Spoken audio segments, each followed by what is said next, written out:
আসসালামু আলাইকুম। Hello everyone. আজকে আমরা দেখাবো একটি ডিপ ফ্রিজ। এটির সমস্যা হচ্ছে যে ঠান্ডা হচ্ছে না। তো আমরা চেক করে দেখব এটিতে কী প্রবলেম, তারপর আমরা কাজ করা শুরু করব। তো এটি খোলা হচ্ছে কম্প্রেসার সাইড। তো এখন দেখব এই সাইডে কোনো কিছু প্রবলেম আছে কিনা। তো আপনারা আমাদের সাথেই থাকুন। আমরা অলরেডি একটা কন্ডেন্সার নিয়ে আসছি। তো কাস্টমার বলেছিল যে এটা লোক দেখিয়েছিল, ওনারা বলেছে নাকি কন্ডেন্সার লিক হয়ে গেছে, তাই আমরা এক্সট্রা কন্ডেন্সার সাথে করে নিয়ে আসছি। তো কাস্টমার আগেই একজনকে দেখিয়েছিল, পরবর্তীতে আমাদেরকে আবার ফোন দেয়, তো আমরা এসে চেক করি।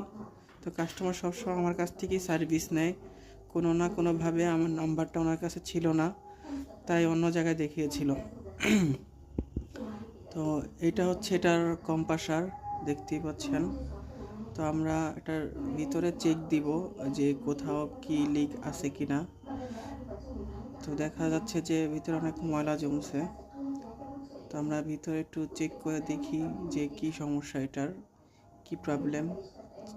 তো এখানে কোথাও কোনো লিক দেখা যাচ্ছে না, তো চেক করতেছি।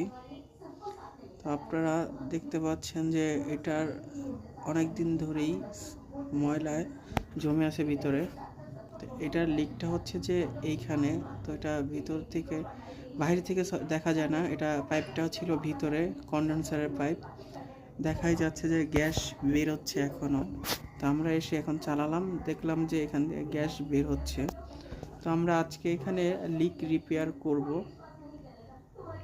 তো এই যে আমরা আলাদা একটা কন্ডেন্সারের টুকরা লাগিয়ে দিয়েছি এই জায়গাতে, যে জিনিসটা ভালোভাবে কাজ করে। তো এখানে ঝালাই করা হয়েছে। আমরা ঝালাই করার পর এটা প্রেসার দিচ্ছি, প্রেসার দিয়ে দেখব যে আর কোথাও কোনো লিক আছে কিনা। প্রেসার দেওয়া চলছে। প্রেসার দিয়ে সাধারণত মিনিমাম আধা ঘন্টা 1 ঘন্টা রাখতে হয়। তো আমরা কিছুক্ষণ রাখবো প্রেসার দিয়ে, তারপরে আবার কাজ শুরু করব। তো এটার যে ভিতরের যে অবস্থা, এই যে ভিতরে সব ঠান্ডা ছেড়ে দিছে। তো আমরা আগেটা বরফগুলা ক্লিনিং করে নিব গ্যাস চার্জ করার আগে ভালোভাবে। দেখতেই পাচ্ছেন এগুলো সব ক্লিনিং করছি।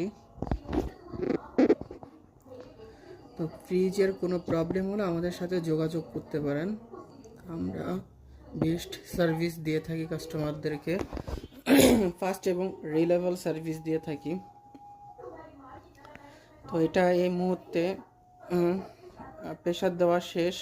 তো এখন আমরা গ্যাস চার্জ করতেছি। এর